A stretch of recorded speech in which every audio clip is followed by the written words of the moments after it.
America అధ్యక్షుడిగా Donald Trump కాసేపట్లో ప్రమాణ స్వీకారం చేయనున్నారు. భారత కాలమానం ప్రకారం రాత్రి 10:30 గంటలకి పదవీ బాధ్యతలు స్వీకరించనున్నారు.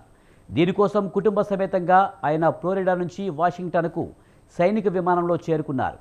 4 ఏళ్ల క్రితం అధికారిక మార్పిడి సమయంలో క్యాపిటల్ భవంతిపై తన మద్దతుదారుడు చేసిన హంగామా నడుమ శ్వేత సౌధాన్ని ట్రంప్ వీడారు. ఈసారి ప్రపంచ దేశాల ప్రముఖులు హాజరు కాబోతున్న ప్రమాణ వేడుకకు ఏర్పాట్లన్నీ పూర్తి చేశారు.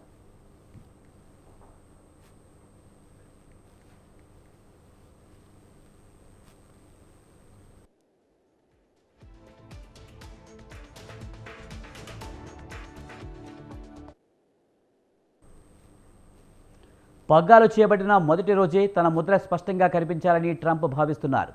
ఆ మేరకు సుమారు 100 కార్యనిర్వాహక ఉత్తర్వులపై సంతకాలు చేసేలా ఆయన బృందం రంగం సిద్ధం చేసింది.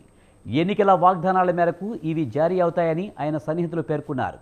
అమెరికా దక్షిణ సరిహద్దులు మూసివేయడం, అక్రమ వలసదారులకు అడ్డుకట్ట వేసి వెనక్కి పంపించడం, ట్రాన్స్జెండర్ల హక్కుల కాలరాయడం, చమురు వెలుగుతీత పెంచడం, క్యాపిటల్ భవంతి వద్ద రగడకు సంబంధించి దోషులుగా తేలిన సుమారు 1500 మందికి క్షమాభిక్ష ప్రసాదించడం వంటి వాటిని తొలి రోజే మొదలుపెట్టాలని ట్రంప్ పట్టుదలతో ఉన్నారు.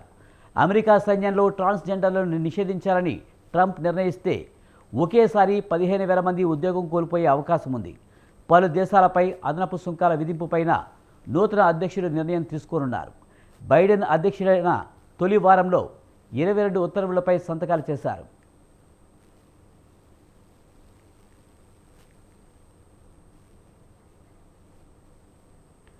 బాధ్యతలు చేపట్టిన తర్వాత ట్రంప్ త్వరలో చైనాతో పాటు భారత్లో పర్యటించే అవకాశాలున్నాయి. తన సలహాదారులతో దీనిపై చర్చలు జరిపినట్లు సన్నిహిత వర్గాలు వెల్లడించాయి. మరికొద్ది నెలల్లో వైట్ హౌస్లో జరిగే ప్రభుత్వాధినేతల సమావేశానికి భారత ప్రధాని నరేంద్ర మోడీని ట్రంప్ ఆహ్వానించే అవకాశం ఉంది. ట్రంప్ ప్రమాణం చేసే వేడుకకు చైనా తరపున ఉపాధ్యక్షుడు హాన్ యోంగ్ హాజరవుతారు. చైనా ఇలా పంపడం ఇదే తొలిసారి.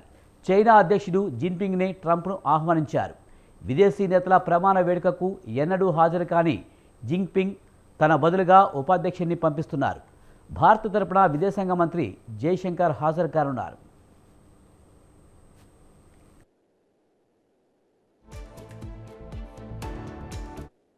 Country greater than ever before. Hello, Washington, and hello, America. We're all over America. I'm thrilled to be back with so many friends, supporters, and true American patriots on the eve of taking back our country. That's what we're going to do, take back our country. Tomorrow at noon, the curtain closes on 4